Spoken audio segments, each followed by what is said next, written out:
تشریف دنیا میں خیر الورا، حق باطل ہوا آمنے سامنے، لائے تشریف دنیا میں خیر الورا، حق باطل ہوا آمنے سامنے، کفر اب شرم سے منہ چھپانے عزیزان گرامی قدر، اب بلا کسی تاخیر و تمہید کے اور کسی گفتگو کے آپ تمام حضرات سے بیٹھنے کی درخواست کرتے ہوئے حضرت والا سے گزارش ہوں کہ آپ اپنے خطاب کا آغاز فرمائیں۔ آپ تمام حضرات بیٹھ جائیں، دائیں والے بھی اور بائیں والے، یہ آخری محفل ہے، آخری وقت ہے، آپ تمام حضرات متوجہ ہو کر سنیں۔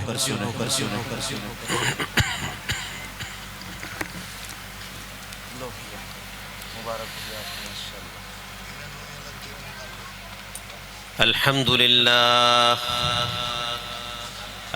لله نحمده ونستعينه ونستغفره ونؤمن به ونتوكل عليه ونعوذ بالله من شرور أنفسنا ومن سيئات أعمالنا، من يهده الله فلا مضل له ومن يضلله فلا هادي له، ونشهد أن لا إله إلا الله وحده لا شريك له، ونشهد أن سيدنا وحبيبنا وشفيعنا ومولانا محمدا عبده ورسوله.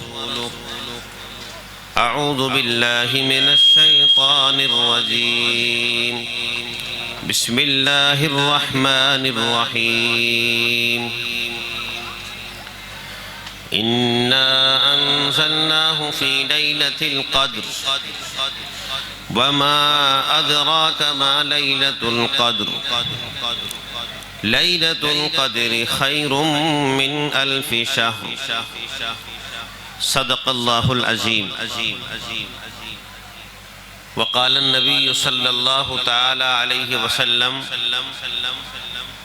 تبرك بالقرآن فإنه كلام الله وخرج منه، أو كما قال عليه الصلاة والسلام.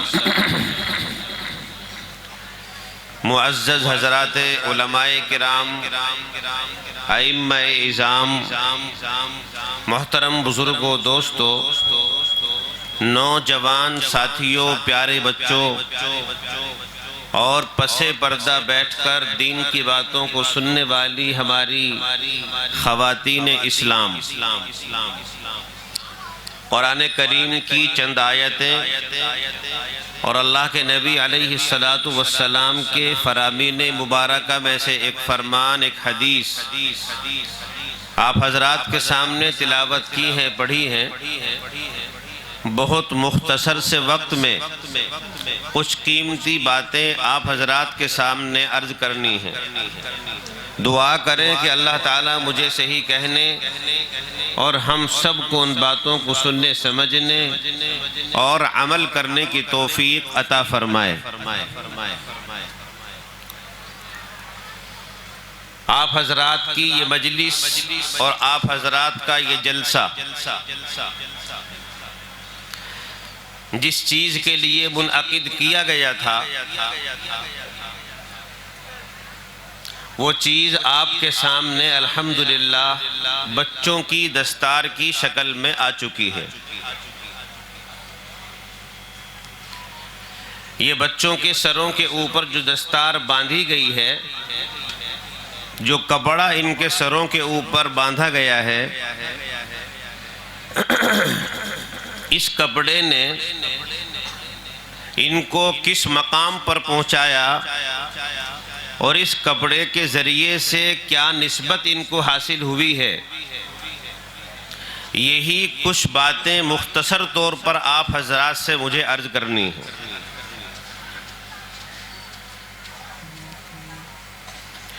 ان بچوں کے سروں کے اوپر جو یہ دستار باندھی گئی ہے، یہ کپڑا باندھا گیا ہے، اب ان بچوں کو قرآن کریم سے ایک نسبت ہو چکی ہے. اسی کے اظہار کے لیے، اسی کی خوشی کے لیے مدرسے کے ذمہ داروں نے، یہاں کے اساتذہ نے اور بچوں کے ماں باپ نے اس مجلس کو سجایا ہے۔ استاد چاہتے ہیں کہ میرے شاگرد حافظ بنے ہیں، یہ میرا کارنامہ اور میری محنت لوگوں کے سامنے آئے۔ مدرسے کا ذمہ دار چاہتا ہے کہ میں نے جو پورے سال مدرسے میں محنت کی ہے، میری محنت کا نتیجہ اور ثمرہ میری محلے اور بستی والوں کے سامنے آئے۔ ماں باپ چاہتے ہیں کہ ہم نے جو اپنے بچوں کو وقت دیا تھا قرآن کریم کے حفظ کرنے کے لیے، ہمارے بچوں نے قرآن کریم کو مکمل کیا، وہ چاہتے ہیں کہ اس کی خوشی میں ہماری بستی کے، ہمارے محلے کے لوگ شامل ہو جائیں۔ ان تمام مقاصد کو سامنے رکھتے ہوئے اس جلسے کو منعقد کیا گیا ہے، جس کو آپ سماعت فرما رہے ہیں۔ بہت سارے علماء کرام کی باتیں آپ حضرات کے سامنے آئی ہیں، اللہ تعالیٰ ان کو یاد رکھنے کی، عمل کرنے کی توفیق عطا فرمائے۔ اور میں بھی قرآن کریم سے متعلق چند باتیں آپ سے نصیحت کے طور پر، ایک سبق کے طور پر، جو مجھے بھی یاد رہے اور عمل کی توفیق ہو، اور آپ کو بھی یاد رہے اور آپ کو بھی عمل کی توفیق ہو، اس طرح کی چند باتیں آپ حضرات سے مجھے عرض کرنی ہیں۔ قرآن کریم جو ہمارے درمیان میں کتاب ہے، یہ اللہ کا کلام ہے اور اللہ کے اندر سے نکلی ہوئی چیز ہے۔ یہ دنیا جو آپ دیکھ رہے ہیں، یہ آسمان اور یہ زمین، اور آسمان اور زمینوں کے بیچ میں جتنی چیزیں ہیں، اللہ نے جتنی چیزوں کو بنا رکھا ہے، یہ اللہ کا ظاہر ہے۔ آسمان اللہ کا ظاہر ہے، زمین اللہ کا ظاہر ہے۔ یہ زمین اور آسمانوں کے بیچ کی چیزیں اللہ کا ظاہر ہے، لیکن اللہ کا یہ قرآن جو میرے اور آپ کے ہاتھ میں رہتا ہے، اللہ کا یہ قرآن جو ان بچوں نے سینے کے اندر محفوظ کیا ہے، اور جس قرآن کے 30 پارے اور ان 30 پاروں کی 114 سورتیں، اور ان 114 سورتوں میں 540 رکوعات، اور ان 540 رکوعات میں 6666 آیتیں جو ان بچوں نے اپنے سینے کے اندر محفوظ کی ہیں، یہ اللہ کا ظاہر نہیں ہے، یہ اللہ کا باطن ہے، اللہ کے اندر سے نکلی ہوئی چیز ہے۔ قرآن کریم کو جو حاصل کرتا ہے، قرآن کریم کا جو حافظ بنتا ہے، وہ اللہ کے ظاہر سے تو متصف ہے ہی، وہ اللہ کے اندر سے متصف ہو جاتا ہے۔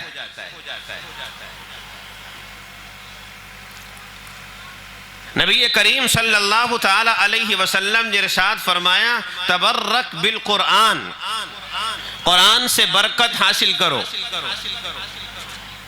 قرآن کو دیکھنا بھی ثواب، قرآن کو پڑھنا بھی ثواب، اور قرآن کا سننا بھی ثواب۔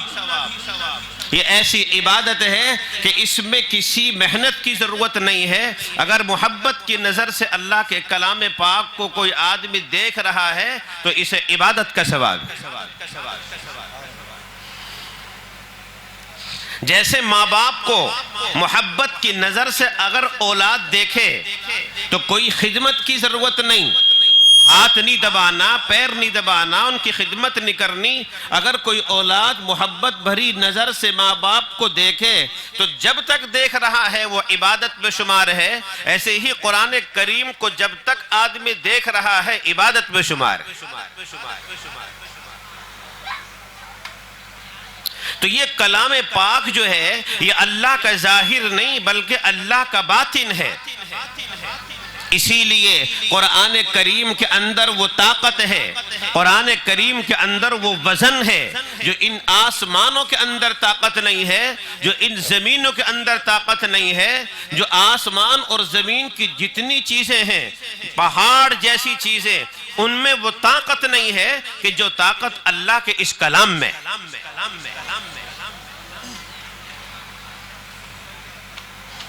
ہم دیکھتے ہیں کہ دنیا میں سب سے بڑی چیز آسمان ہے، سب سے بڑی چیز یہ زمین ہے، لیکن میں کہتا ہوں اور حدیث کی روشنی میں کہہ رہا ہوں کہ قرآن کریم اگرچہ 1 کلو کی بھی شاید کتاب نہ ہو ہمارے اپنے اعتبار سے، لیکن اس کے اندر کی روحانی اور باطنی جو طاقت ہے وہ اتنے بڑے آسمان سے اور اتنی بڑی زمینوں سے زیادہ طاقت۔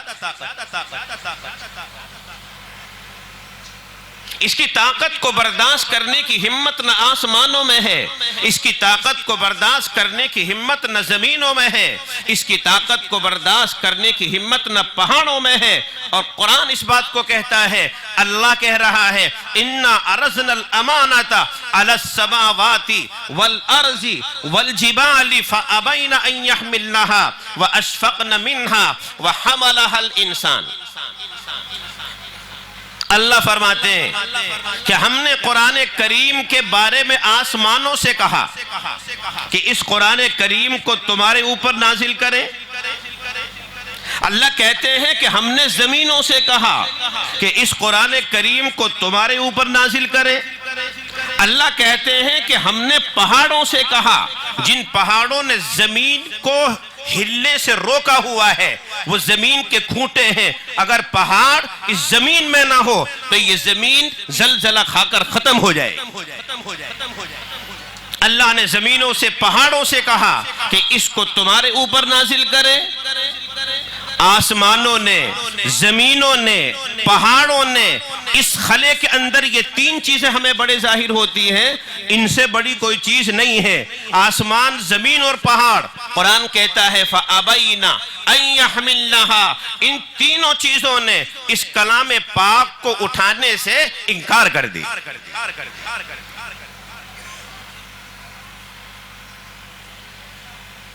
ہمارے میں وہ ہمت اور طاقت نہیں ہے کہ ہم اس کے وزن کو برداشت کر سکیں۔ آسمان جیسی چیز انکار کر رہی ہے، زمین جیسی چیز انکار کر رہی ہے، پہاڑ جیسی چیز انکار کر رہی ہے۔ وَحَمَلَهَا الْإِنسَانُ، اللہ کہتے ہیں کہ اس کو اگر کسی نے اٹھایا، کس نے اٹھایا؟ انسان نے اٹھایا۔ اور وہ انسان کون ہے؟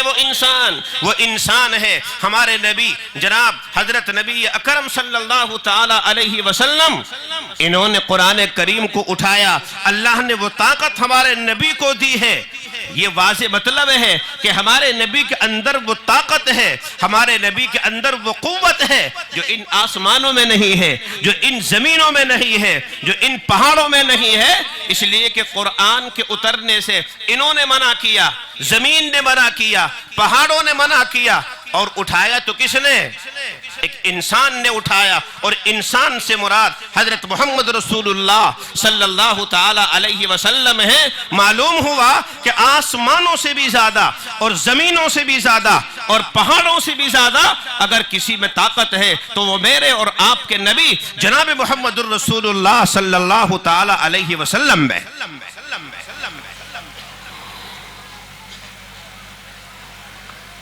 لیکن اس کے باوجود بھی آسمانوں سے بھی زیادہ طاقت ہے، زمینوں سے بھی زیادہ طاقت ہے، پہاڑوں سے بھی زیادہ طاقت ہے، لیکن قرآن کے اندر اس سے بھی بڑی طاقت ہے۔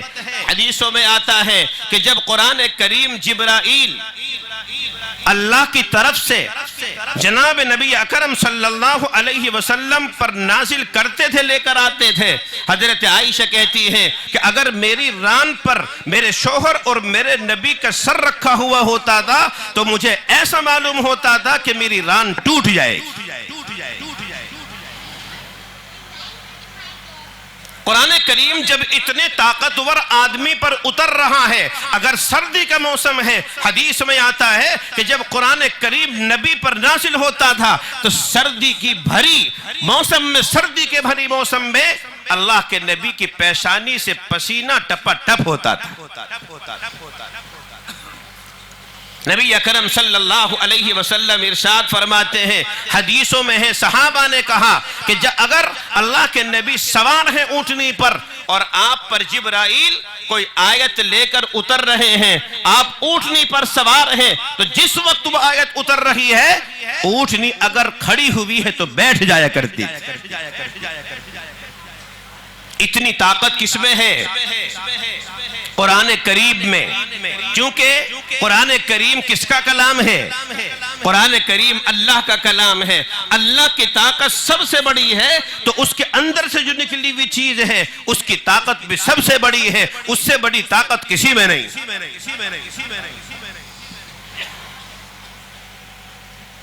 حضرت نبی اکرم صلی اللہ تعالی علیہ وسلم میں کتنی طاقت تھی آپ کو اندازہ ہو گیا۔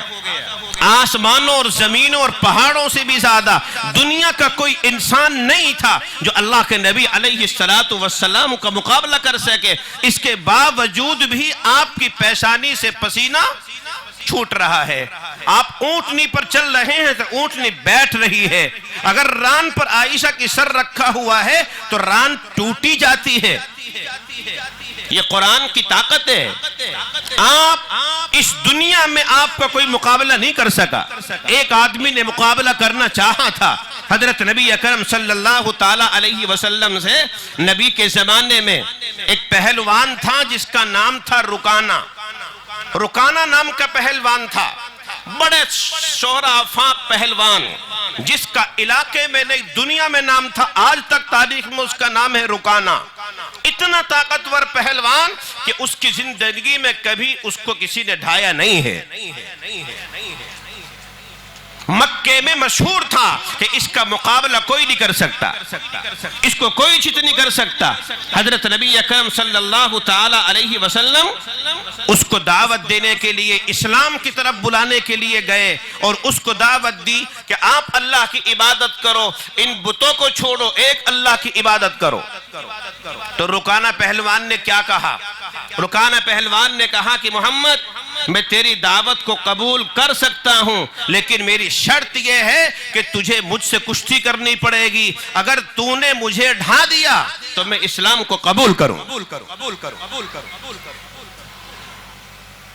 اتنا بڑا پہلوان کہ جس کے مقابلے کے کوئی پہلوان نہیں، اکھاڑے میں کوئی اس کو ڈھانے والا نہیں، اس کو کوئی چت کرنے والا نہیں۔ رکانہ نے اعلان کر دیا کہ اگر محمد مجھ سے کشتی کریں اور محمد مجھے ڈھا دے تو پھر میں اسلام قبول کر لوں، اور اگر میں نے محمد کو ڈھا دیا تو پھر محمد کو میری طرف آنا پڑے گا۔ کتنا بڑا چیلنج ہے۔ حضرت نبی اکرم صلی اللہ تعالی علیہ وسلم نے رکانہ کی کشتی کے چیلنج کو قبول کیا کہ اگر تو کشتی کے ذریعے سے اسلام کی طرف مائل ہو سکتا ہے، اگر کشتی کے ذریعے سے تم اسلام کی طرف آ سکتے ہو تو میں تم سے کشتی کرنے کے لیے تیار۔ حضرت نبی اکرم صلی اللہ تعالی علیہ وسلم نے ہاتھ بڑھایا رکانہ کی طرف تو سارے مکے میں شہرت ہو گئی کہ آج محمد کی کشتی رکانہ سے ہوگی، اور دنیا کا کوئی انسان رکانہ کو ڈھانے والا نہیں ہے۔ آج محمد کے اسلام کی اور محمد کے دین کی آج توہین ہو جائے۔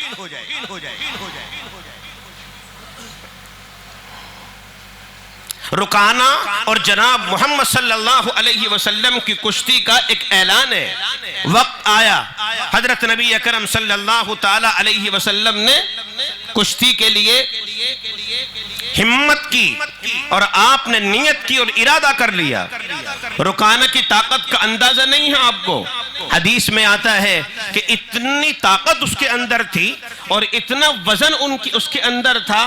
حدیث کے الفاظ موجود ہیں کہ اگر اونٹ کی کھال کو نکال کر اس کو بچھا دیا جائے اور اس پر رکانوں کو بٹھا دیا جائے اور چاروں طرف سے اس کھال کو آدمی کھینچے تو وہ کھال ساری کی ساری ٹوٹ جائے گی، پھٹ جائے گی، لیکن جہاں رکانہ بیٹھا ہوا تھا اس کے نیچے سے کھال نہیں نکل سکتی۔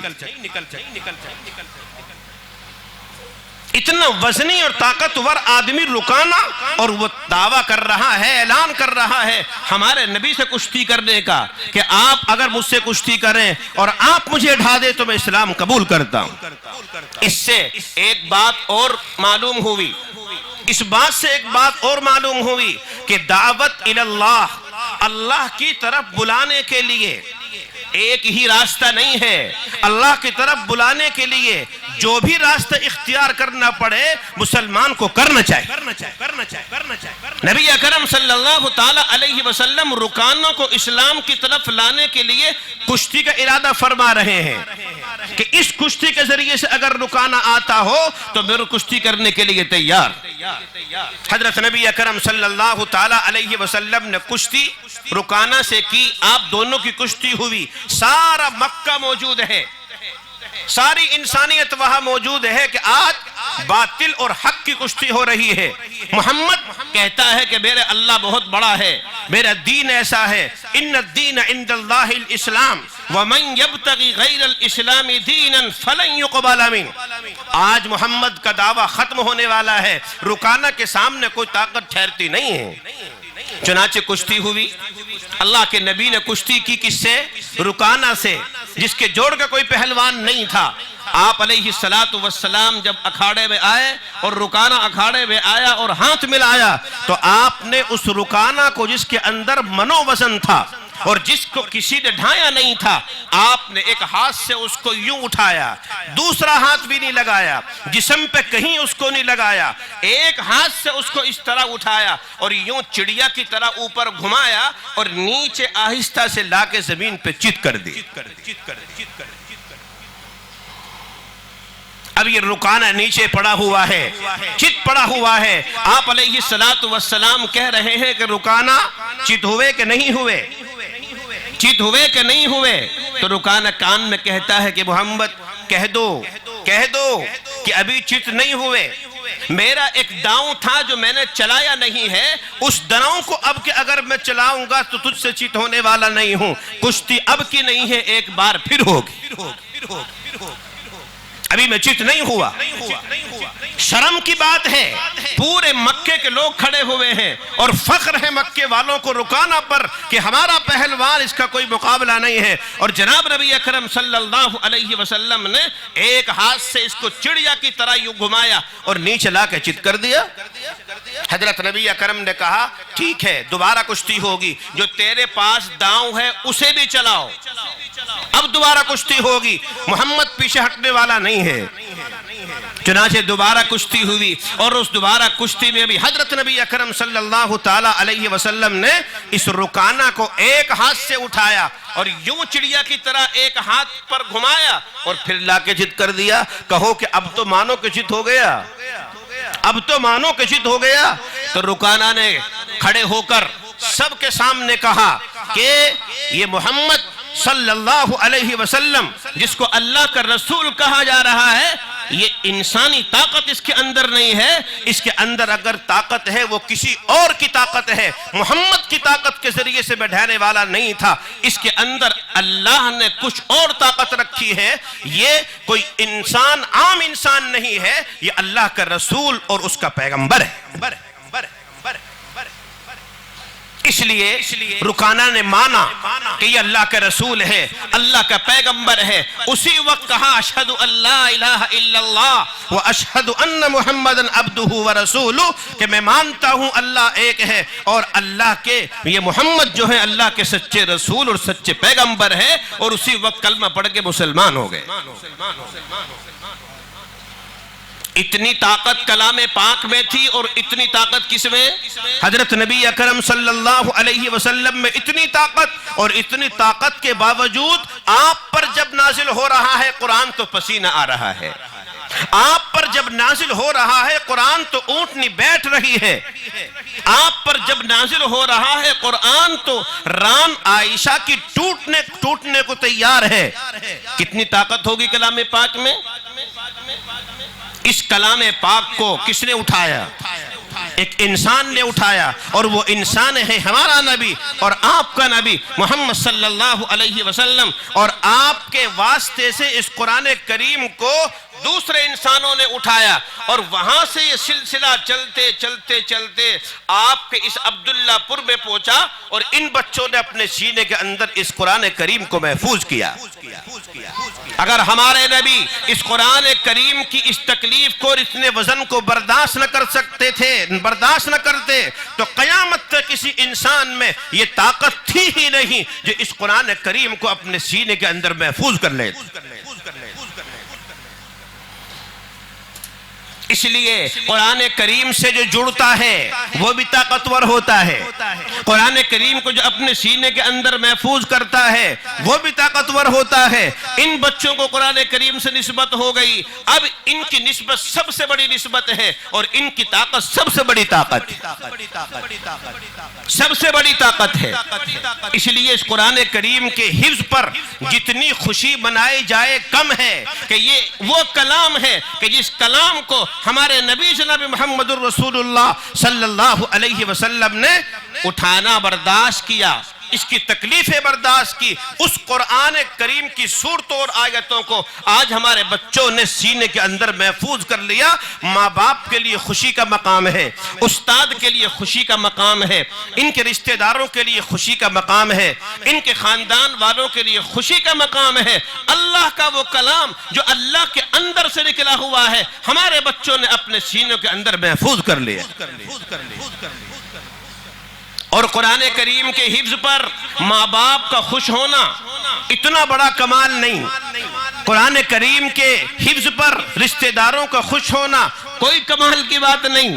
جب کوئی بچہ کلام پاک کو حفظ کرتا ہے اور اپنے سینے کے اندر محفوظ کر لیتا ہے، تو اس کے حفظ پر تو ماں باپ ہی نہیں، اس کے حفظ پر ان کے رشتہ دار ہی نہیں، اس کے حفظ پر اس کے محلے اور گاؤں کے لوگ نہیں، بلکہ اس کے حفظ پر تو دو جہان کا مالک خدا بھی خوش ہوتا ہے۔ اور جیسے ماں باپ اپنے بچوں کو انعام دیتے ہیں، کوئی ہار دے رہا ہے، کوئی کپڑے دے رہا ہے، کوئی جوتے دے رہا ہے، کوئی سر پہ ہاتھ رکھ رہا ہے، کوئی انعام دے رہا ہے، میرا اور تیرا اللہ بھی ایک حافظ قرآن کے حفظ کرنے پر خوش ہو کر حافظ قرآن کو انعام دیتا ہے۔ اور اللہ کا انعام پیسہ نہیں ہے، اللہ کا انعام کپڑا نہیں ہے، اللہ کا انعام یہ پھولوں کا اور پیسوں کا ہار نہیں ہے۔ اللہ ایسا انعام دیتا ہے جو دنیا میں بھی باقی رہتا ہے، قبر میں بھی باقی رہتا ہے، اور جنت میں بھی باقی رہتا ہے۔